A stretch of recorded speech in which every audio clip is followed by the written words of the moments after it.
Hi ಮಕ್ಕಳೇ.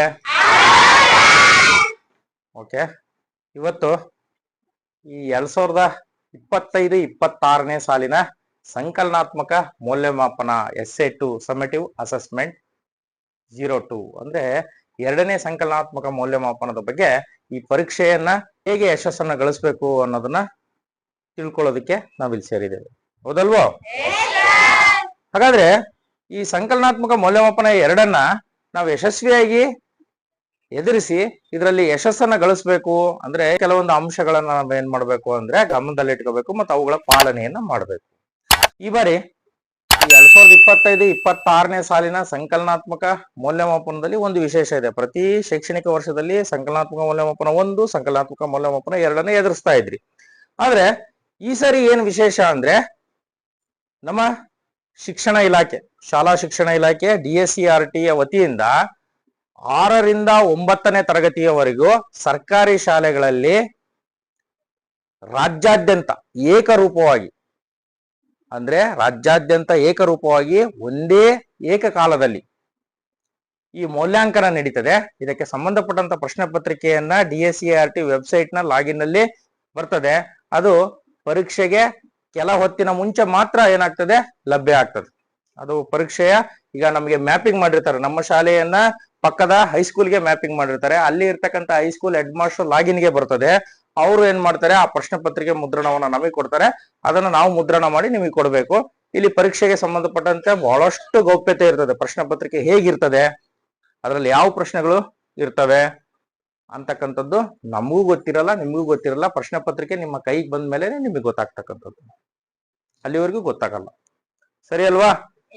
ಹಾಗಾದ್ರೆ ಹೆಚ್ಚು ಕಮ್ಮಿ ನೀವು ಹೇಗೆ SLC PUC ಎಕ್ಸಾಮ್ಗಳನ್ನ, ಪಬ್ಲಿಕ್ ಎಕ್ಸಾಮ್ಗಳನ್ನ ಬರಿತಾ ಇದ್ರಿ, ಅದೇ ತರ ಇರ್ತದೆ. ಒಂದು ಡಿಫ್ರೆನ್ಸ್ ಏನಪ್ಪಾ, ಒಂದ್ 2 ಪಾಯಿಂಟ್ ಅಂದ್ರೆ ಇಲ್ಲಿ ಸೆಂಟ್ರು ನಮ್ಮ ಶಾಲೆನೇ ಇರ್ತದೆ, ಮತ್ತೆ ಸೂಪರ್ವೈಸರ್ ನಮ್ಮ ಶಾಲೆಯವರೇ ಇರ್ತಾರೆ, ಹೊರಗಡೆಯವರು ಬರಲ್ಲ. ಈ 2 ಪಾಯಿಂಟ್ ಅನ್ನ ಬಿಟ್ರೆ ಉಳಿದಂತೆ ಸೇಮ್ ಪಬ್ಲಿಕ್ ಎಕ್ಸಾಮ್ ರೀತಿಯಲ್ಲೇ ನಡೀತದೆ. ಅರ್ಥ ಆಯ್ತಲ್ವಾ? ಹಾಗಾದ್ರೆ ಈ ಒಂದು ರೀತಿಯ ಮೌಲ್ಯಾಂಕನವನ್ನ, ಪ್ರಶ್ನೆ ಪತ್ರಿಕೆಯನ್ನ ನಮಗೆ ಏನು ಗೊತ್ತಿಲ್ಲ ಅಂತ ಹೇಳಿದ್ರೆ ಆದ್ರೂ ಸಹ ಕೆಲವೊಂದು ಅಂಶಗಳನ್ನ ತಿಳ್ಕೊಂಡ್ರೆ ಅತ್ಯಂತ ಸುಲಭವಾಗಿ ಪ್ರಶ್ನೆ ಪತ್ರಿಕೆಯನ್ನು ಅರ್ಥೈಸಿಕೊಂಡು ಪರಿಪೂರ್ಣವಾಗಿರ್ತಕ್ಕಂಥ ಉತ್ತರವನ್ನು ಕೊಟ್ಟು ಹೆಚ್ಚು ಅಂಕಗಳನ್ನು ಗಳಿಸುವುದರ ಮೂಲಕ ನಾವು ಯಶಸ್ಸನ್ನ ನಾವೇನ್ ಮಾಡ್ಬೋದು, ಗಳಿಸಬಹುದು. ಅದಕ್ಕೆ ಸಂಬಂಧಪಟ್ಟಂತ ಕೆಲವೊಂದು ಅಂಶಗಳನ್ನು ನೋಡೋಣ. ತಿಳ್ಕೊಳ್ಳೋದಕ್ಕೆ ನೀವು ಸಿದ್ಧರಾಗಿದ್ದೀರಾ? ಹೇಳೋಣ.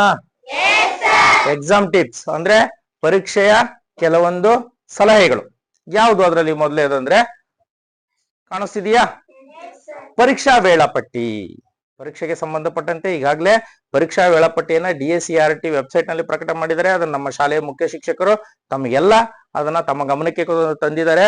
ಮತ್ತೆ ನಾವು ಸಹ ತರಗತಿ ಶಿಕ್ಷಕರು ನಿಮಗೆ ಅದನ್ನು ವೈಯಕ್ತಿಕವಾಗಿ ಯಾವ್ಯಾವ ದಿನ ಯಾವ್ಯಾವ ಪರೀಕ್ಷೆ ಇರ್ತದೆ, ಯಾವ್ಯಾವ ವಿಷಯದ ಪರೀಕ್ಷೆ ಇರ್ತದೆ, ಎಷ್ಟೊತ್ತಿಗೆ ಇರ್ತದೆ ಅಂತಂದೇಳಿ ಪರೀಕ್ಷಾ ವೇಳಾಪಟ್ಟಿಯನ್ನು ಬರೆದಿದ್ದೇವೆ. ಈಗೂ ಸಹ ನೋಟಿಸ್ ಬೋರ್ಡ್ ಅಲ್ಲಿ, ಸೂಚನಾ ಫಲಕದಲ್ಲಿ ಅದರ ಒಂದು ಪ್ರತಿಯನ್ನು ನಾವು ಲಗತ್ತಿಸಿದ್ದೇವೆ. ಈಗ ಹೇಳಿ, ಯಾವ್ಯಾವ ದಿನಾಂಕ ಯಾವ್ಯಾವ ಸಬ್ಜೆಕ್ಟ್ ಇದೆ ತಮ್ಗೆಲ್ಲರಿಗೂ ಗೊತ್ತಿದೆಯಾ? Very good. ಹಾಗಾದ್ರೆ ಎಕ್ಸಾಮ್ ಎಷ್ಟೊತ್ತಿಗೆ ಸ್ಟಾರ್ಟ್ ಆಗ್ತದೆ? ಒಬ್ರು ಹೇಳಿ ಯಾರಾದ್ರು. ಎಸ್, 11:30ಗೆ ಸ್ಟಾರ್ಟ್ ಆಗುತ್ತೆ. ಕರೆಕ್ಟಾ? 11:30ಗೆ, ಶಾರ್ಪ್ 11:30ಗೆ, ಸರಿಯಾಗಿ 11:30 ಸ್ಟಾರ್ಟ್ ಆಗುತ್ತೆ. ಅಲ್ಲೇ ನಮ್ಮ ಉಷಾ. 11:30ಗೆ ಸ್ಟಾರ್ಟ್ ಆದ್ರೆ ಎಷ್ಟೊತ್ತಿಗೆ ಮುಗೀತದೆ? 1 ಗಂಟೆಗೆ. ಹಾಗಾದ್ರೆ 11:30 ಸ್ಟಾರ್ಟ್ ಆಗಿ 1 ಗಂಟೆಗೆ ಮುಗಿದ್ರೆ ಎಷ್ಟು ನಿಮಿಷಗಳ ಕಾಲ ಎಕ್ಸಾಮ್ ನಡೀತದೆ? 90 ನಿಮಿಷ ಅಥವಾ 1.5 ಗಂಟೆಗಳ ಕಾಲ ಎಕ್ಸಾಮ್ ನಡೀತದೆ. ಓಕೆನಾ? 11:30ಗೆ ಎಕ್ಸಾಮ್ ಸ್ಟಾರ್ಟ್ ಆಗ್ತದೆ ಅಂದ್ರೆ ನೀವ್ ಎಷ್ಟೊತ್ತಿಗೆ ಬರ್ಬೇಕು? ದಿನ 11 ಗಂಟೆಗೆ ಬರೋ ಆಗಿಲ್ಲ. ವಿನಾಯಕ ಹೇಳ್ದಾಗೆ ದಿನ ಶಾಲೆಗೆ ಬರೋದಕ್ಕೆ ಬರ್ತಿರಲ್ಲ, ಆ ರೀತಿಯಾಗಿ 9:30ಗೆ ಶಾಲೆಗೆ ಬರ್ಬೇಕು. ಬಂದ್ಬಿಟ್ಟು ನೀವೇನ್ ಮಾಡ್ಬೇಕು ಅಂದ್ರೆ ಪರೀಕ್ಷೆಗೆ ಪೂರ್ವ ಸಿದ್ಧತೆಯನ್ನ ನಡೆಸ್ಬೇಕು. ಅರ್ಥ ಆಯ್ತಲ್ವಾ? ಪರೀಕ್ಷಾ ಪೂರ್ವ ತಯಾರಿಯನ್ನ ನಡೆಸ್ಬೇಕು. ಮತ್ತೆ ನಿಗದಿತ ಸಮಯಕ್ಕಿಂತ ಅರ್ಧ ಗಂಟೆ ಮುಂಚೆ ನಿಮ್ಮ ಆಸನಗಳಲ್ಲಿ, ನಿಮ್ಮ ಸಂಖ್ಯೆ ಎಲ್ಲಿರ್ತದಲ್ಲ ಸೀಟ್ ನಂಬರ್, ಅಲ್ಲಿ ಹೋಗ್ಬಿಟ್ಟು ಆಸೀನರಾಗಿರ್ಬೇಕು. ಶಿಸ್ತಿನಿಂದ ವರ್ತನೆ ಮಾಡ್ಬೇಕು. ಅರ್ಥ ಆಯ್ತಾ? ನೆಕ್ಸ್ಟ್, ಎರಡನೇದು LBA ಪ್ರಶ್ನಾಕೋಟಿ. LBA ಅಂದ್ರೆ ಗೊತ್ತಲ್ಲ ಈಗ ಆಲ್ರೆಡಿ ನಿಮಗೆ. ಯಾರು ಹೇಳ್ತೀರಿ LBA ಅಂದ್ರೆ? ಪಾಠಕ್ಕೊಂದು ಟೆಸ್ಟ್. ಆದ್ರೆ LBA ಅಂದ್ರೆ ಲೆಸನ್ ಬೇಸ್ ಅಸೆಸ್ಮೆಂಟ್, ಘಟಕ ಆಧಾರಿತ ಮೌಲ್ಯಾಂಕನ. ಇದನ್ನ ಈಗ ಆಲ್ರೆಡಿ ನಿಮಗೆ ಚಿರಪರಿಚಿತ ಆಗಿದೆ. ಪ್ರತಿ ಪಾಠಕ್ಕೂ ಸಂಬಂಧಪಟ್ಟಂತೆ ಪ್ರತಿ ಪಾಠದ ಮಹತ್ವವನ್ನು ಅರ್ಥ ಮಾಡ್ಕೊಂಡು ಏನ್ ಮಾಡ್ತೀವಿ ಅಂದ್ರೆ ನಾವು ಯೂನಿಟ್ ಟೆಸ್ಟ್ ಗಳನ್ನ ಮಾಡ್ತಾ ಇದ್ವಿ. ಘಟಕ ಪರೀಕ್ಷೆಗಳನ್ನ ಮಾಡ್ತಿದ್ವಿ LBA ನ. ಅದರಲ್ಲಿ ಕೆಲವೊಂದು ಪ್ರಶ್ನೆಗಳನ್ನ ತೆಗಿತಾ ಇದ್ವಿ, ಪ್ರಶ್ನೆ ಕೋಟಿ ಇರ್ತಾ ಇತ್ತು ನಮಗೆ ಸಬ್ಜೆಕ್ಟ್ ವೈಸ್ ಮತ್ತೆ ಕ್ಲಾಸ್ ವೈಸ್. ಅದೇ ಪ್ರಶ್ನೆ ಪತ್ರಿಕೆಯಲ್ಲಿ ಅದೇ ಪ್ರಶ್ನೆ ಕೋಟಿಯಿಂದ LBA ಪ್ರಶ್ನೆ ಕೋಟಿಯಿಂದಲೇ ಈ ಪ್ರಶ್ನೆ ಪತ್ರಿಕೆಯನ್ನ ಸಿದ್ಧಪಡಿಸಿದ್ದಾರೆ. ಅಂದ್ರೆ ನಿಮಗೆ ಬರ್ತಕ್ಕಂತ ಎಲ್ಲಾ ಸಬ್ಜೆಕ್ಟ್, ಎಲ್ಲಾ ತರಗತಿಯ 6ರಿಂದ 9ನೇ ತರಗತಿಯ ಎಲ್ಲಾ ಸಬ್ಜೆಕ್ಟ್ ನ ಕ್ವಶನ್ಗಳು ಏನಾಗಿರ್ತವೆ, LBA ಪ್ರಶ್ನೆ ಕೋಟಿಯಿಂದಲೇ ಆಯ್ದು ಪ್ರಶ್ನೆ ಪತ್ರಿಕೆಯನ್ನ ಸಿದ್ಧಪಡಿಸಿ ನಿಮಗೆ ಕೊಟ್ಟಿರ್ತಾರೆ. ಅರ್ಥ ಆಯ್ತಲ್ವಾ?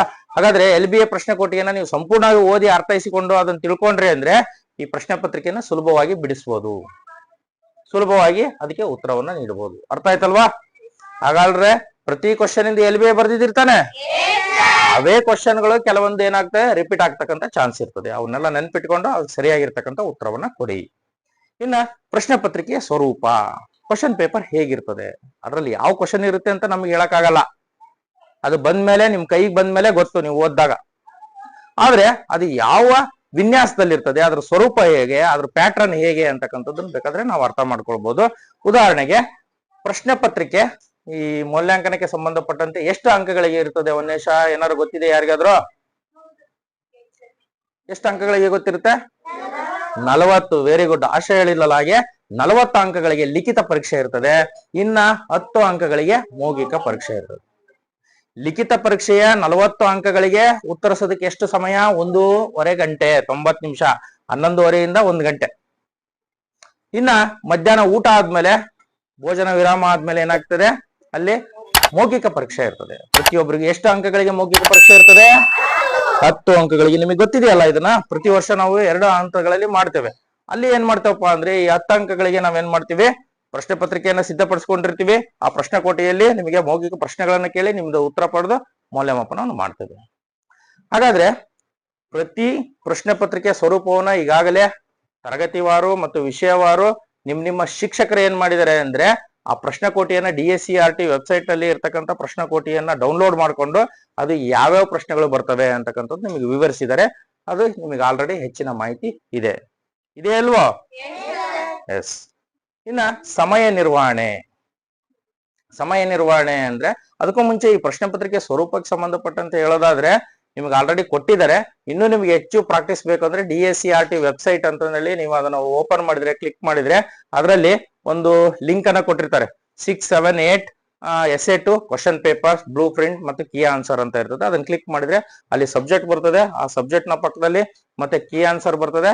ನಿಮ್ಗೆ ಯಾವ ಸಬ್ಜೆಕ್ಟ್ ಯಾವ ಕ್ಲಾಸ್ ಬೇಕೋ ಅದನ್ನ ಕ್ಲಿಕ್ ಮಾಡಿ ನೀವು ಡೌನ್ಲೋಡ್ ಮಾಡ್ಕೊಂಡು ಅದನ್ನ ಅರ್ಥ ಮಾಡ್ಕೊಂಡು ನೀವು ಪರೀಕ್ಷೆಗೆ ಸಿದ್ಧರಾಗಬಹುದು. ಅದಕ್ಕೆ ಸಂಬಂಧಪಟ್ಟಂತ ಒಂದು ವಿಡಿಯೋ ಸಹ ನಾನು ನಿಮಗೆ ಶೇರ್ ಮಾಡಿದ್ದೇನೆ.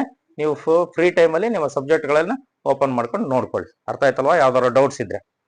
ಇನ್ನ ಸಮಯ ನಿರ್ವಹಣೆ ಅಂತ ಇದೆ, ಈಗ ಆಲ್ರೆಡಿ ಹೇಳ್ಬಿಟ್ಟಿದೀವಿ. 1.5 ತಾಸು ಅಂದ್ರೆ 90 ನಿಮಿಷ ಇರ್ತದೆ. ಈ 90 ನಿಮಿಷವನ್ನ ಸದ್ಬಳಕೆ ಮಾಡ್ಕೋಬೇಕು. ಹೇಗೆ? ಉದಾಹರಣೆಗೆ 1 ಅಂಕದ ಪ್ರಶ್ನೆ ಇರ್ತದೆ, ಬಿಟ್ಟ ಸ್ಥಳವನ್ನ ತುಂಬಿರಿ ಅಂತದೆಲ್ಲ ಇರ್ತದೆ, ಅದಕ್ಕೆ 1 ಅಂಕ ಇರ್ತದೆ. ಉದಾಹರಣೆಗೆ ರಾಮನು ಡ್ಯಾಶ್ಗೆ ಹೋದನು, ಅಲ್ಲಿ ಕಾಡಿಗೆ ಅಂತ ಇರ್ತದೆ.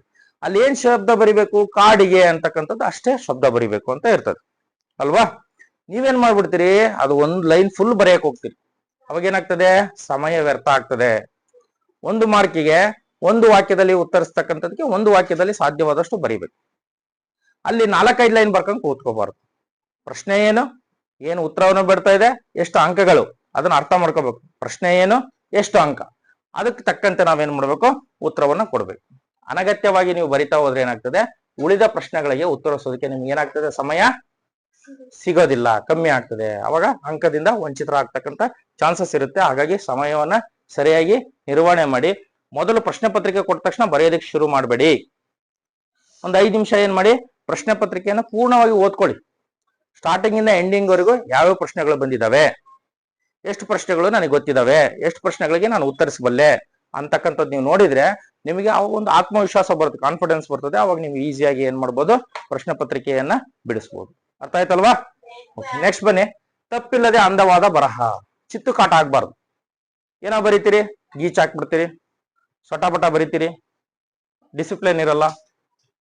ಚಿತ್ತು ಕಾಟ ಇಲ್ದಾಗೆ ಮತ್ತೆ ದುಂಡಾಗಿ ಬರಿಬೇಕು, ಮತ್ತೆ ತಪ್ಪಿಲ್ಲದಂತೆ ಬರಿಬೇಕು. ಅರ್ಥ ಆಯ್ತಲ್ಲ? ಹಾಗೆ ಬರೆದ್ರೆ ಉತ್ತಮವಾಗಿರ್ತಕ್ಕಂಥ ಅಂಕ ಬರ್ತವೆ. ಉತ್ತರ ಎಲ್ಲ ಸರಿ ಬರ್ದಿರ್ತೀರಿ, ಅಕ್ಷರ ದುಂಡಾಗಿರಲ್ಲ ದೀರ್ಘಕ ಉತ್ತರದ ಪ್ರಶ್ನೆಗಳಲ್ಲಿ. ಆಮೇಲೆ ಜೊತೆಗೆ ಅಲ್ಲಿ ಇಲ್ಲಿ ಏನಾಗ್ತದೆ, ಒತ್ತಕ್ಷರಗಳು ಅವು ಇವು ಚಿಕ್ಕ ತಪ್ಪುಗಳಾದ್ರೆ ಏನಾಗ್ತದೆ, ಅಂಕಗಳು ಕಡಿತ ಆಗ್ತದೆ. ಉದಾಹರಣೆಗೆ 4 ಅಂಕ ಇರುತ್ತೆ, ಅಲ್ಲೊಂದ್ 2-3 ಏನ್ ಮಾಡ್ಬಿಡ್ತೀರಿ, ತಪ್ಪು ಬರೀತೀರಿ. ಅವಾಗ ಅಲ್ಲಿ ಒಂದು ಮಾರ್ಕ್ಸ್ ಕಟ್ ಮಾಡ್ತೀವಿ. ಒಂದ್ ಸಣ್ಣ ತಪ್ಪಾದ್ರೂ ಅಲ್ಲಿ ಏನ್ ಮಾಡ್ತೀವಿ, ಕಟ್ ಆಗ್ತದೆ. ಅರ್ಥ ಆಯ್ತಲ್ವಾ? ಈಗ ಉದಾಹರಣೆಗೆ 4 ಲೈನ್ ಉತ್ತರ ಬರ್ದಿರ್ತೀವಿ. ಪ್ರತಿ ಲೈನ್ಗೂ ಒಂದೊಂದು ಅಂಕ ಕೊಡ್ಬೇಕು, ಒಂದೊಂದು ಅಂಶಕ್ಕೆ ಒಂದೊಂದು ಅಂಕ, ಒಂದೊಂದು ವಾಕ್ಯಕ್ಕೆ ಒಂದೊಂದು ಅಂಕ ಕೊಡ್ಬೇಕು. ಅಲ್ಲಿ ಸುಮಾರು 5-6 ಸ್ಪೆಲ್ಲಿಂಗ್ ಮಿಸ್ಟೇಕ್ ಗಳನ್ನ ಮಾಡಿದ್ರೆ, ನೀವು ಕಾಗುಣಿತ ದೋಷಗಳನ್ನ, ಒತ್ತಕ್ಷರ ದೋಷಗಳನ್ನ ಮಾಡಿದ್ರೆ ಏನಾಗ್ತದೆ, ಆ ದೋಷಗಳಿಗೆ ನಾವು ಅಂಕಗಳನ್ನ ಕಟ್ ಮಾಡ್ತೀವಿ. ಅವಾಗ ನಿಮಗೆ ಒಟ್ಟು ಅಂಕಗಳಲ್ಲಿ ಏನಾಗ್ತದೆ, ಬರತಾ ಕಡಿಮೆ ಆಗ್ತದೆ. ಹಂಗ್ ಕಡಿಮೆ ಆಗ್ಬಾರ್ದಂದ್ರೆ ಏನ್ ಮಾಡ್ಬೇಕು, ತಪ್ಪಿಲ್ದೆ ದುಂಡಾಗಿ ಬರಿಬೇಕು. ನೋಡಿದ ತಕ್ಷಣ ಅರ್ಥ ಆಗಿರ್ಬೇಕು. ಅರ್ಥ ಆಯ್ತಲ್ವಾ? ನೀವು ಬರ್ದಿದ್ ನಮಗೆ ಓದ್ಬೇಕು, ಓದಕ್ ಬಂದ್ರೆ ಮಾತ್ರ ನಾವು ಅಂಕ ಕೊಡೋದಕ್ಕೆ ಸಾಧ್ಯ, ಇಲ್ಲಾಂದ್ರೆ ಅಂಕ ಕೊಡೋದಕ್ಕೆ ಸಾಧ್ಯ ಇಲ್ಲ. ಇನ್ನ ಪ್ರಶ್ನೆಗಳ ಸಂಖ್ಯೆಯನ್ನ ಸರಿಯಾಗಿ ನಮೂದಿಸಿ, ಇದು ಇಂಪಾರ್ಟೆಂಟು. ಮೇನ್ ಕ್ವಶನ್ ಬರಿಬೇಕು. ಯಾವುದು? ಒಂದನೇದ ಮೇನ್ ಕ್ವಶನ್. ಈಗ ಬಿಟ್ಟ ಸ್ಥಳ ಒಂದನೇ ಕ್ವಶನ್ ಇರ್ತದೆ, ಹೊಂದಿಸಿ ಬರೆಯಿರಿ 2 ಇರ್ತದೆ.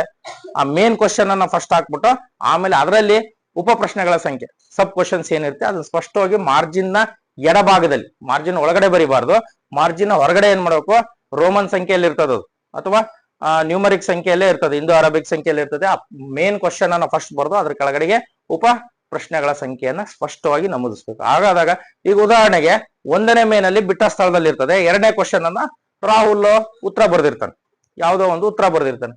ಅಲ್ಲಿ 2 ಬರೆಯ ಬದಲಿ ಮಿಸ್ ಆಗಿ ಏನ್ ಮಾಡ್ಬಿಡ್ತಾನೆ, ಅವನು 3 ಅಂತ ಹಾಕಿರ್ತಾನೆ. ನಾವೇನ್ ಮಾಡ್ತೀವಿ, 1ನೇ ಮೇನಲ್ಲಿ 3ನೇದಕ್ಕೆ ಏನ್ ಮಾಡ್ತಾನೆ, ಅಲ್ಲಿ ಉತ್ತರ ನೋಡ್ತೀವಿ, ಅದು ತಪ್ಪಾಗಿರ್ತದೆ, ಅಂಕ ಹೊಡೆದ. ಅವನು ಆಕ್ಚುಲಿ ಯಾವ್ದಕ್ ಬರ್ದಿರ್ತಾನೆ, 2ಕ್ಕೆ ಉತ್ತರ ಬರ್ದಿರ್ತಾನೆ. ಅಲ್ಲಿ ಪ್ರಶ್ನೆ ಸಂಖ್ಯೆ ನಮೂದಿ ಮಾಡೋದು ಏನ್ ಮಾಡಿರ್ತಾನೆ, 3 ಅಂತ ಮಾಡಿರ್ತಾನೆ. ಆ ಉತ್ತರ ಏನಾಗ್ತದೆ, ತಪ್ಪಾಗ್ತದೆ. ಕರೆಕ್ಟ್ ತಾನೆ? ಹಾಗಾದ್ರೆ ನೀವೇನ್ ಮಾಡ್ಬೇಕು, ಫಸ್ಟ್ ಕ್ವಶನ್ ನಂಬರ್ ಅನ್ನ ನೀಟಾಗಿ ಹಾಕ್ಬೇಕು, ಆಮೇಲೆ ಉಪ ಪ್ರಶ್ನೆಗಳ ಸಂಖ್ಯೆಯನ್ನ ನೀಟಾಗಿ ಹಾಕಿ ಯಾವ ಪ್ರಶ್ನೆಗೆ ಯಾವ ಉತ್ತರ ಅನ್ನೋದನ್ನ ನೀಟಾಗಿ ಬರೀಬೇಕು. ಅವಸರ ಮಾಡ್ಕೋಬಹುದು, ಗೊಂದಲ ಮಾಡಬಾರ್ದು, ಚಿತ್ತುಕಾಟು ಮಾಡಬಾರ್ದು. ಇನ್ನ ಪರೀಕ್ಷೆಗೆ ಗೈರು ಹಾಜರಾಗಬಾರ್ದು. ಗೊತ್ತಿದೆಯಲ್ಲ? ಈ ಪರೀಕ್ಷೆಗೆ ಜಾತ್ರೆ ಬಂತು, ಅಲ್ಲಿ ಅವ್ರ ಇದು ಫಂಕ್ಷನ್ ಇದೆ, ಇವ್ರ ಫಂಕ್ಷನ್ ಇದೆ, ಅಲ್ಲಿ ಮದುವೆ ಇದೆ, ಅಲ್ಲಿ ಶಾಸ್ತ್ರ ಇದೆ ಅಂತಂದೇಳಿ ಹೋಗ್ಕೂಡುದು. ಇದನ್ನ ಬಹಳಷ್ಟು ಗಂಭೀರವಾಗಿ ತಗೊಂಡು ಏನ್ ಮಾಡ್ಬೇಕು, ಪ್ರತಿಯೊಬ್ರು ಸಹ ಪರೀಕ್ಷೆಗೆ ಗೈರು ಆಗದಂತೆ ಸಮಯಕ್ಕೆ ಸರಿಯಾಗಿ ನೀವೆಲ್ಲೂ ಈ ಮೌಲ್ಯಾಂಕನಕ್ಕೆ ಒಳಪಡಬೇಕು ಮತ್ತು ಮೌಲ್ಯಮಾಪನದಲ್ಲಿ ಎಲ್ಲರೂ ಭಾಗವಹಿಸಬೇಕು. ಭಾಗವಹಿಸ್ತೀರಲ್ವಾ? ಯಾರಾದ್ರೂ ಏನಾದ್ರು ಅರ್ಜೆಂಟ್ ತುರ್ತು ಪರಿಸ್ಥಿತಿ ನೀವು ಹೋಗಿ ಬನ್ನಿ ಅಂತ ಹೇಳಿ ಮನೆಯಲ್ಲಿ, ನೀವು ಮಾತ್ರ ಯಾವುದೇ ಕಾರಣಕ್ಕೆ ಪರೀಕ್ಷೆಗಳು ಮುಗಿಯೋವರೆಗೂ, ಮೌಲ್ಯಾಂಕನದ ಕಾರ್ಯ ಮುಗಿಯೋವರೆಗೂ ಮನೆಯಿಂದ ಹೊರಗಡೆ ರಜಾ ತಗೋಕೂಡುದು. ಎಲ್ರು ಪರೀಕ್ಷೆಗೆ ಹಾಜರಾಗ್ಬೇಕು, ಯಾರು ಗೈರು ಆಗ್ಬಾರ್ದು. ಓಕೆನಾ? ಹೇಳಿ, ಎಲ್ರು ಬರ್ತೀರಲ್ಲ? ಎಸ್. ಮತ್ತೆ ಎಲ್ರಿಗೂ ಹೇಳ್ಬೇಕು, ಇನ್ನು ನಿರಂತರ ಅಭ್ಯಾಸ. ಮನೆಯಲ್ಲಿ ಕೂತ್ಕೊಂಡು ಎಕ್ಸಾಮ್ ಬಂದಾಗ ಎಷ್ಟು ಪಾಠಗಳಿದಾವೆ, ಯಾವ್ಯಾವ ಪಾಠದಲ್ಲಿ ಯಾವ್ಯಾವ ಪ್ರಶ್ನೆಗಳು ಬಂದಿದ್ವು, ಯಾವ ಪ್ರಶ್ನೆಯನ್ನ ಕೇಳ್ಬೋದು, ಯಾವ ಪ್ರಶ್ನೆಗೆ ಏನು ಉತ್ತರ ಕೊಡ್ಬೋದು ಅನ್ನೋದನ್ನ ನೀವು ಕಂಟಿನ್ಯೂ ಆಗಿ ಏನ್ ಮಾಡ್ಬೇಕು ಅಂದ್ರೆ ಅಭ್ಯಾಸ ಮಾಡಿದ್ರೆ ಮಾತ್ರ ಅಂತವ್ರು ಮಾತ್ರ ಏನ್ ಮಾಡ್ಬೋದಪ್ಪ ಅಂದ್ರೆ ಚೆನ್ನಾಗಿ ಉತ್ತರ ಕೊಡ್ಬೋದು. ಅರ್ಥ ಆಯ್ತಲ್ವಾ? ಚೆನ್ನಾಗಿ ಬರಿತೀರಿ. ಚೆನ್ನಾಗಿ ನೀವು ಓದ್ಕೊಂಡ್ರೆ ಚೆನ್ನಾಗಿ ಆನ್ಸರ್ ಬರುತ್ತೆ. ಟ್ಯಾಂಕ್ ಅಲ್ಲಿ ನೀರ್ ಚೆನ್ನಾಗಿದ್ರೆ ನಲ್ಲಿ ಏನಾಗುತ್ತೆ, ನೀರ್ ಜೋರಾಗಿ ಬರುತ್ತೆ. ಟ್ಯಾಂಕ್ ಖಾಲಿ ಇದ್ರೆ ನಲ್ಲಿ ಎಷ್ಟು ತಿರುಗಿಸಿದ್ರೆ ನೀರು ಬರುತ್ತಾ? ಇಲ್ಲ. ಹಾಗೆ ನೀವು ಚೆನ್ನಾಗಿ ಹೋದ್ರೆ ಮೈಂಡ್ ಅಲ್ಲಿ ಆನ್ಸರ್ ಇದ್ರೆ ಏನಾಗ್ತದೆ, ವಿಷಯ ಇದ್ರೆ ಇಲ್ಲಿ ಬರವಣಿಗೆಯಲ್ಲಿ ಏನಾಗ್ತದೆ, ವಿಷಯ ಬರುತ್ತದೆ. ಹಾಗಾಗಿ ನಿರಂತರ ಅಭ್ಯಾಸವನ್ನ ಮಾಡ್ತಿರಲ್ಲ? ಓಕೆ, ಈಗ ಆಲ್ರೆಡಿ ಮಾಡ್ತಿದ್ರಿ, ಇನ್ನು ಮಾಡಿ. ಇನ್ನು ವೈಯಕ್ತಿಕ ಆರೋಗ್ಯ. ವೈಯಕ್ತಿಕ ಆರೋಗ್ಯ ಅಂದ್ರೆ ಪರೀಕ್ಷಾ ಸಮಯದಲ್ಲಿ ಏನ್ ಬೇಕಾದ್ರೂ ತಿಂದು ಆರೋಗ್ಯ ಕೆಡಿಸ್ಕೊಳ್ತಕ್ಕಂಥದ್ದು. ಮತ್ತೆ ಆರೋಗ್ಯದ ಬಗ್ಗೆ ಹುಷಾರಾಗಿರ್ಬೇಕು. ಜ್ವರ ಗಿರ ಬಂದ್ರೆ ಅಥವಾ ಏನಾದ್ರು ವಾಂತಿ ಭೇದಿ ಆದ್ರೆ ಈ ತರದ್ ಏನಾದ್ರು ನೀವು ಹೆಚ್ಚು ಕಮ್ಮಿ ಮಾಡ್ಕೊಂಡ್ರಿ ಅಂತಂದೇಳಿ ಅಂದ್ರೆ ಪರೀಕ್ಷೆಗೆ ಗೈರು ಆಗ್ಬೇಕಾಗ್ತದೆ. ಅಂತ ಸಮಯದಲ್ಲಿ ಏನಾಗ್ತದೆ, ಪರೀಕ್ಷೆಯ ಮೇಲೆ ಏನಾಗ್ತದೆ, ಪರಿಣಾಮ ಬೀರ್ತದೆ. ಹಾಗಾಗಿ ಆರೋಗ್ಯ ಚೆನ್ನಾಗಿತ್ತು, ನಿಮ್ ಮೈಂಡ್ ಚೆನ್ನಾಗಿತ್ತು, ತಲೆನೋವಿಲ್ಲ, ಹೊಟ್ಟೆ ನೋವಿಲ್ಲ, ಫ್ರೆಶ್ ಆಗಿದ್ರಿ, ಖುಷಿಯಾಗಿದ್ರಿ, ಲವಲವಿಕೆಯಿಂದ ಇದ್ರಿ ಅಂದ್ರೆ ಎಕ್ಸಾಮ್ ಏನ್ ಮಾಡ್ತೀರಿ, ಖುಷಿಯಾಗಿ ಬರೀತೀರಿ. ಅವಾಗ ಚೆನ್ನಾಗಿ ಎಕ್ಸಾಮ್ ಅನ್ನ ಎದುರಿಸ್ತೀರಿ. ಹಾಗಾಗಿ ವೈಯಕ್ತಿಕ ಆರೋಗ್ಯದ ಬಗ್ಗೆನೂ ಗಮನ ಕೊಡಿ. ಇನ್ನು ಆತ್ಮವಿಶ್ವಾಸ. ಆತ್ಮವಿಶ್ವಾಸ ಅಂದ್ರೆ ಕಾನ್ಫಿಡೆನ್ಸ್. ಈ ಎಕ್ಸಾಮು ನಮಗೇನು ಹೊಸ್ತಲ್ಲ. ಈಗ ಆಲ್ರೆಡಿ ಸಾಕಷ್ಟು ಪರೀಕ್ಷೆಗಳನ್ನ ನಾವು ಬರೆದಿದ್ದೇವೆ. ಈ ಪರೀಕ್ಷೆಯನ್ನು ಸಹ ನಾವು ಉತ್ತಮವಾಗಿ ಬರಿತೇವೆ ಅಂತಕ್ಕಂಥ ಆತ್ಮವಿಶ್ವಾಸ ಎಲ್ಲರಲ್ಲೂ ಇರಬೇಕು. ಬರಿತೀರಲ್ವಾ? ಅಂದ್ರೆ ಹೆದರ್ಕೋಬಾರ್ದು. ಎಲ್ಲಿಂದಲೋ ಕ್ವಶನ್ ಪೇಪರ್ ಬರ್ತದೆ, ಅದ್ರಲ್ಲಿ ಏನಿರುತ್ತೋ ಏನೋ, ಏನಿಲ್ಲ, ನಿಮ್ಗೆ ಏನ್ ಗೊತ್ತಿದೆ ಅದನ್ನ ಧೈರ್ಯವಾಗಿ ಬರಿಬೇಕು. ಅರ್ಥ ಆಯ್ತಲ್ವಾ? ಸೊ ಇದನ್ನ ಒಳ್ಳೆ ಆತ್ಮವಿಶ್ವಾಸದಿಂದ ಎದುರಿಸ್ರಿ. ಸೊ ಅವಾಗ ಉತ್ತಮವಾಗಿರ್ತಕ್ಕಂಥ ಯಶಸ್ಸನ್ನ ಗಳಿಸ್ತೀರಿ. ಹೆದರ್ಕೋಬೇಡಿ, ಹಿಂಜರಿಕೆ ಮನೋಭಾವನೆ ಮಾಡ್ಬೇಡಿ. ನಿಮಗೇನ್ ಗೊತ್ತಿದೆ ಆ ಪಾಠಕ್ಕೆ ಸಂಬಂಧಪಟ್ಟಂತೆ ವಿಷಯನ ಬರೀ. ಇನ್ನು ಅದರಲ್ಲೇ ಆತಂಕಕ್ಕೆ ಒಳಗಾಗಬೇಡಿ, ಹೆದರ್ಕೋಬೇಡಿ. ಕ್ವಶನ್ ಪೇಪರ್ ನೋಡಿದ್ರೆ ಒಂದನೇ ಕ್ವಶನ್ ನೋಡ್ಬಿಟ್ಟು ಇದು ನನಗೆ ಗೊತ್ತೇ ಇಲ್ಲ, ಹೆಂಗ್ ಮಾಡೋದು, ಹೆದರ್ಕೋಬೇಡಿ. 2ನೇದು ಗೊತ್ತಿರುತ್ತೆ, 3ನೇದು ಗೊತ್ತಿರುತ್ತೆ ಅಲ್ವಾ? ಯಾವ್ದು ಗೊತ್ತಿರುತ್ತೆ ಅದ್ರ ಮೇನ್ ಕ್ವಶನ್ ಹಾಕಿ, ಸಬ್ ಕ್ವಶನ್ ಹಾಕಿ ಆನ್ಸರ್ ಅನ್ನ ಬರಿತಾ ಹೋಗಿ. ಬರ್ಲಿಲ್ಲ ತಲೆ ಕೆಡಿಸ್ಕೊಂಡು ಬಿಟ್ಬಿಡಿ. ಲಾಸ್ಟ್ಗೆ ಸಮಯ ಉಳಿತದಲ್ಲ ಅವಾಗ ಅದ್ರ ಬಗ್ಗೆ ಯೋಚನೆ ಮಾಡಿ ಬರೀ. ಅರ್ಥ ಆಯ್ತಲ್ವಾ? ಯಾವ್ದೋ ಒಂದು ಕ್ವಶನ್ ಬಂದಿಲ್ಲ ಅಂದ್ಬಿಟ್ಟು ಉಳ್ದ 20 ಕ್ವಶನ್ಸ್ ಇರುತ್ತೆ. 20 ಕ್ವಶನ್ ಫಸ್ಟ್ನೇ ಕ್ವಶನ್ ಬಂದಿಲ್ಲ ಅಂದ್ರೆ ಇನ್ನು 19 ಕ್ವಶನ್ ಬರ್ತಾ ಇರುತ್ತೆ. ಹೆದರ್ಕೊಂಡು 19 ಕ್ವಶನ್ ಬರಿದಂಗೆ ಇರಬೇಡಿ. ಯಾವ್ದು ಬರುತ್ತೆ ಅದನ್ನ ಪ್ರಶ್ನೆ ಸಂಖ್ಯೆಯನ್ನ ಹಾಕಿ ಬರೀರಿ. ಹೆದರ್ಕೋಬೇಡಿ, ಗೊಂದಲಕ್ಕೆ ಒಳಗಾಗ್ಬೇಡಿ, ಅವ್ರ ಮಾತು ಕೇಳಬೇಡಿ. ಏನೇ ನಿಮಗೆ ಡೌಟ್ಸ್ಗಳಿದ್ರು ನಿಮ್ಮ ಶಿಕ್ಷಕರನ್ನ ಅವ್ರ ಹತ್ರ ಮಾರ್ಗದರ್ಶನವನ್ನು ತಗೊಂಡು ಅದಕ್ಕೆ ಪರಿಹಾರವನ್ನ ಪಡ್ಕೊಳ್ಳಿ. ಇನ್ನ ಪರೀಕ್ಷಾ ನಿಯಮಗಳ ಪಾಲನೆ, ಇದು ಇಂಪಾರ್ಟೆಂಟ್. ಏನು ಪರೀಕ್ಷಾ ನಿಯಮಗಳ ಪಾಲನೆ ಅಂದ್ರೆ, ಪರೀಕ್ಷಾ ಕೊಠಡಿಯಲ್ಲಿ ಶಿಸ್ತಿನಿಂದ ಇರಬೇಕು, ಸಂಯಮದಿಂದ ಕೂತ್ಕೋಬೇಕು, ಶಾಂತಿಯನ್ನ ಕಾಪಾಡಬೇಕು, ಮತ್ತೆ ಮೇಲ್ವಿಚಾರಕರು ಹೇಳಿರ್ತಕ್ಕಂಥ ನಿಯಮಗಳನ್ನ ಪಾಲಿಸ್ಬೇಕು. ನಿಮ್ಮ ಸೀಟ್ ಎಲ್ಲಿ ಇರ್ತದೋ ಅಲ್ಲಿ ಕೂತ್ಕೋಬೇಕು. ಸೀಟನ್ನ ಬಿಟ್ಬಿಟ್ಟು ನೀವು ಎದ್ದು ಅಡ್ಡಾಡ್ತಕ್ಕಂಥದ್ದು, ಗಲಾಟೆ ಮಾಡ್ತಕ್ಕಂಥದ್ದು ಮಾಡ್ಕೊಡುದು. ಗೊತ್ತಾಯ್ತಲ್ವಾ? ಅಂತವ್ರನ್ನ ಪರೀಕ್ಷೆಯಿಂದ ಮೌಲ್ಯಮಾಪನದಿಂದ ಹೊರಗಡೆ ಹಾಕ್ಬಿಡ್ತೀವಿ. ಗೊತ್ತಾಯ್ತಲ್ವಾ? ಸೊ ಹಾಗಾಗಿ ಪರೀಕ್ಷಾ ನಿಯಮಗಳನ್ನ ಪಾಲಿಸ್ಬೇಕು, ಸಮಯಕ್ಕೆ ಸರಿಯಾಗಿ ಬರಬೇಕು, ಪರೀಕ್ಷೆ ಸ್ಟಾರ್ಟ್ ಆದ್ಮೇಲೆ ಬರಬಾರ್ದು. ಪರೀಕ್ಷಾ ಕೊಠಡಿಯಲ್ಲಿ ಶಾಂತಿಯಿಂದ ಮತ್ತೆ ಶಿಸ್ತಿನಿಂದ ವರ್ತಿಸ್ಬೇಕು. ಇನ್ನ ಎಲ್ರಿಗೂ ಶುಭವಾಗ್ಲಿ. ರಾಜ್ಯಾದ್ಯಂತ ಏಕರೂಪವಾಗಿ ಏಕಕಾಲದಲ್ಲಿ ಈ ಮೌಲ್ಯಾಂಕನ 6ರಿಂದ 9ನೇ ತರಗತಿ ನಮ್ಮ ಸರ್ಕಾರಿ ಶಾಲೆಗಳಲ್ಲಿ ನಡೀತಾ ಇದೆ. ಎಲ್ಲ ಮಕ್ಕಳಿಗೂ, ಅದರಲ್ಲೂ ವಿಶೇಷವಾಗಿ ನಮ್ಮ ಶಾಲೆಯ ಸರ್ಕಾರಿ ಮಾದರಿ ಹಿರಿಯ ಪ್ರಾಥಮಿಕ ಶಾಲೆ ಕೊಂಡಜ್ಜಿ, ಹರಿಹರ ತಾಲೂಕ್, ದಾವಣಗೆರೆ ಜಿಲ್ಲೆ, ನಮ್ಮ ಶಾಲೆಯ 6 ಮತ್ತು 7ನೇ ತರಗತಿ ಎಲ್ಲ ವಿದ್ಯಾರ್ಥಿನಿಯರಿಗೂ ಶುಭವಾಗಲಿ. ನಿಮ್ಮೆಲ್ಲರಿಗೂ best of luck, good luck. ಅತ್ಯಂತ ಆತ್ಮವಿಶ್ವಾಸದಿಂದ, ಯಾವುದೇ ಹಿಂಜರಿಕೆ ಇಲ್ಲದೆ ಧೈರ್ಯವಾಗಿ ಈ ಮೌಲ್ಯಾಂಕನವನ್ನ ಎದುರಿಸಿ ಈ ಪರೀಕ್ಷೆಯಲ್ಲಿ, ಈ ಮೌಲ್ಯಾಂಕನ ಕಾರ್ಯದಲ್ಲಿ ಎಲ್ಲರೂ ಉತ್ತಮವಾಗಿರ್ತಕ್ಕಂಥ ಯಶಸ್ಸನ್ನ ಗಳಿಸಿ ಅಂತಂದೇಳಿ ವೈಯಕ್ತಿಕವಾಗಿ ಮತ್ತು ಶಾಲೆಯ ಪರವಾಗಿ ಮತ್ತು ಇಲಾಖೆಯ ಪರವಾಗಿ ನಿಮಗೆ ಎಲ್ರಿಗೂ ಮತ್ತೊಂದ್ಸಾರಿ ಶುಭವಾಗ್ಲಿ ಅಂತಂದೇಳಿ ಹಾರೈಸ್ತೇನೆ. ಎಲ್ರಿಗೂ ಶುಭವಾಗ್ಲಿ. ಎಲ್ಲರಿಗೂ best of luck, good luck. Thank you.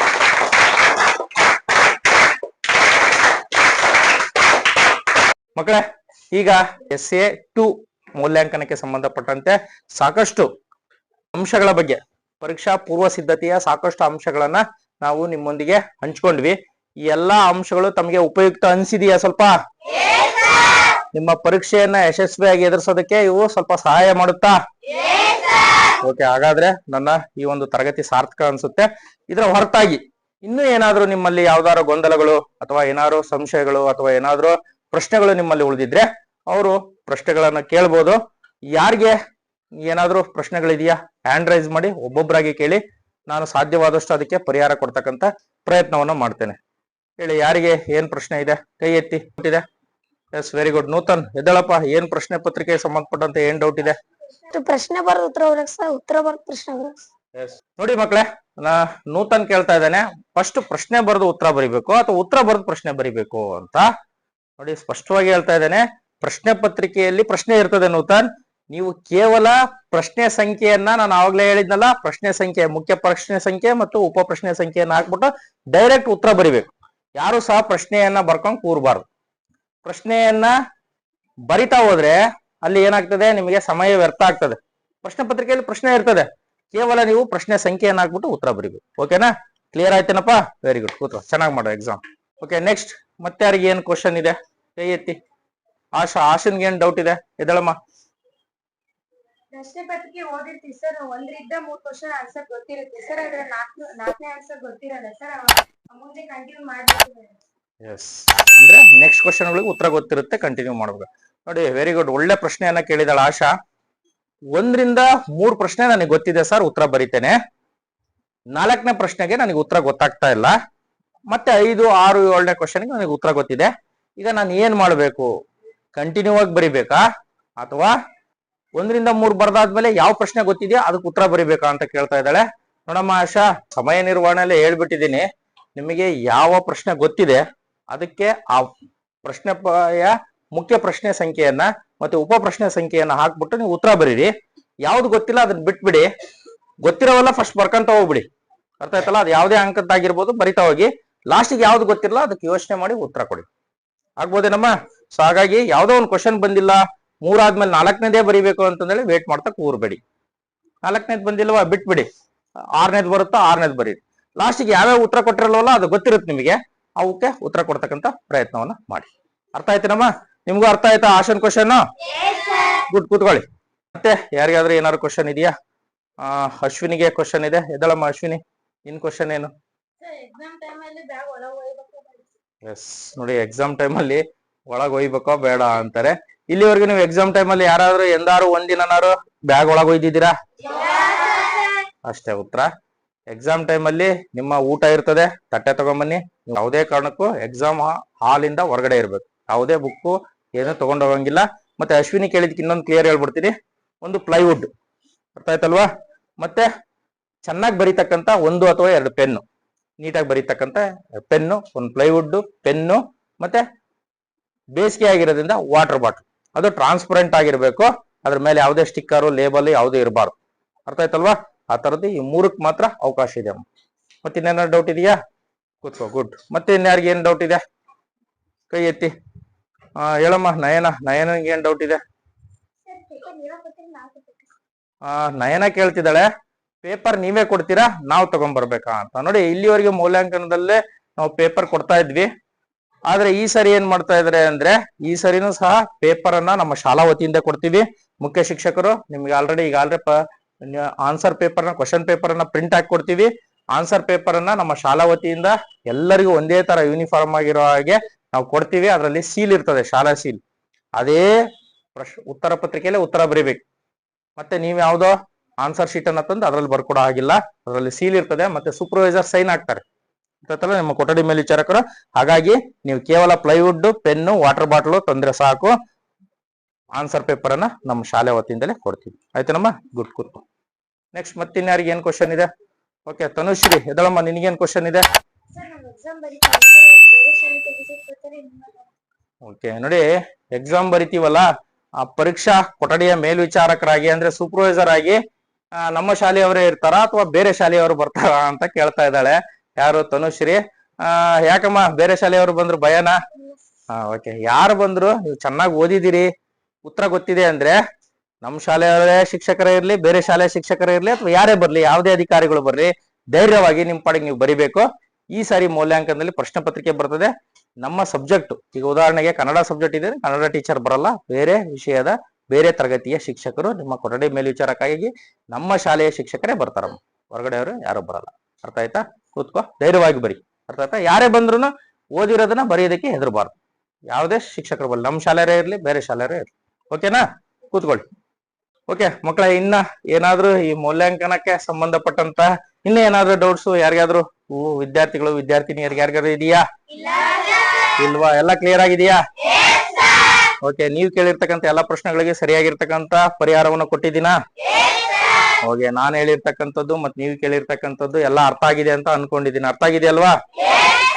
ಹಾಗಾದ್ರೆ ನಾಳೆಯಿಂದ ಪ್ರಾರಂಭ ಆಗ್ತಕ್ಕಂಥ ಪ್ರತಿ ವಿಷಯದ ಮೌಲ್ಯಾಂಕನ ಪರೀಕ್ಷೆಗಳನ್ನ ಸರಿಯಾಗಿ ಆತ್ಮವಿಶ್ವಾಸದಿಂದ ಅತ್ಯಂತ ಯಶಸ್ವಿಯಾಗಿ ಎದುರಿಸಿ ಉತ್ತಮವಾಗಿರ್ತಕ್ಕಂಥ ಅಂಕಗಳನ್ನು ಗಳಿಸೋದ್ರ ಮೂಲಕ ಯಶಸ್ಸನ್ನ ಗಳಿಸಿ ಅಂತಂದೇಳಿ ಮತ್ತೊಮ್ಮೆ ತಮ್ಮೆಲ್ಲರಿಗೂ ಶುಭ ಹಾರೈಸ್ತಾ ಈ ದ್ವಿತೀಯ ಸಂಕಲನಾತ್ಮಕ ಮೌಲ್ಯಮಾಪನ ಪರೀಕ್ಷೆಯ ಸಲಹಾತ್ಮಕ ಅಂಶಗಳ ತರಗತಿಯನ್ನ ಅವಧಿಯನ್ನ ಮುಕ್ತಾಯಗೊಳಿಸ್ತಾ ಇದ್ದೇನೆ. ಎಲ್ರಿಗೂ ಧನ್ಯವಾದಗಳು. Thank you.